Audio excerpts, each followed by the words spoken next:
Chanel shows have got so big that people inevitably complain they can't see anything.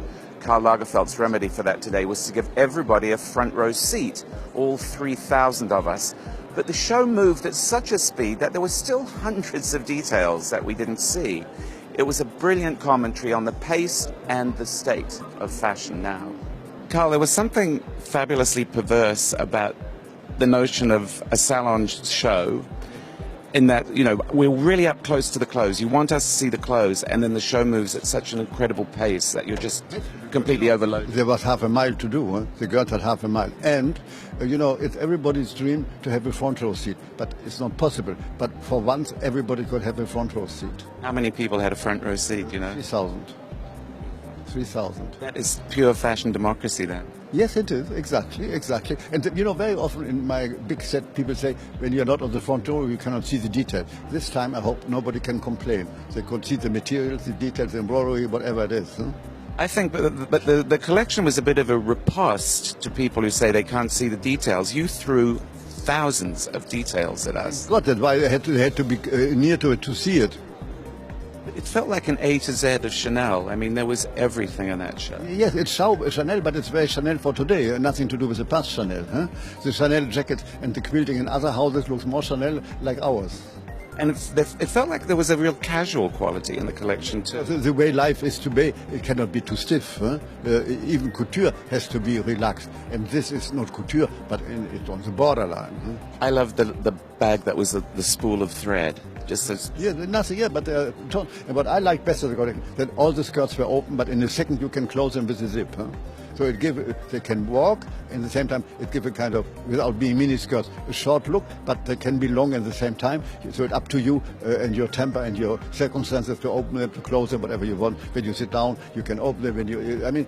I think this was quite a chic idea in profile, all those open skirts. No? The clothes were exceptionally beautiful. Clothes that you can't just make in a week and turn out like this. Clothes that you want to wait for. We've been talking about, oh, there's too many shows, there are too many clothes. Well, I'm going to give you loads and loads of clothes. Everything you could possibly want. I think that sums up his pace and his mind, his fertile brain, and you've just got to keep up with it. Like today, literally was his thought, right? So we walked around in this man's thoughts. That's what's cool. When you're approaching something on a scale like this, what are the most exciting bits for you? Well, the moment everything is ready and it goes out there. Yes. And then it's done. Yeah, and then it's done. But the making of is very pleasant too. I love to sketch and I love to fit.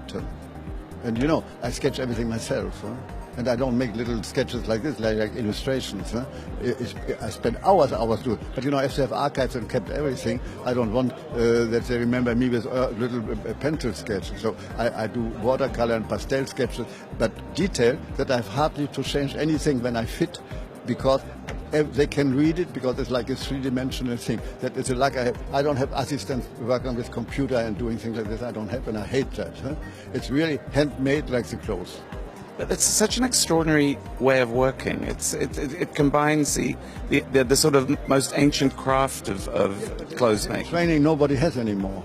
That doesn't exist. You know, when I was very young, 3.5 years I was at Balmain, and we had to, what they call relevé la collection, make sketches of the dresses, detail by detail, after the show for the buyers and the private client, because in those days the photocopies and all those were not good. So I did it for 3.5 years, and I can tell you, the dress on the hanger and then they put it on a body and show the 3 dimensions, you learn it. But who would try to do that today? They don't do that in fashion schools. They're all trained now for computer, and in a way it makes things more banal.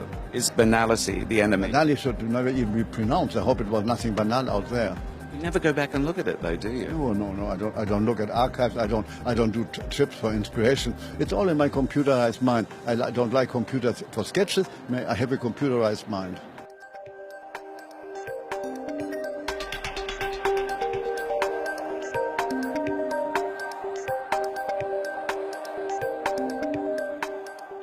Hi, I'm Tim Blanks. I'm editor-at-large for Business of Fashion. If you want to see more of my take on fashion, just press this button down here and see what happens.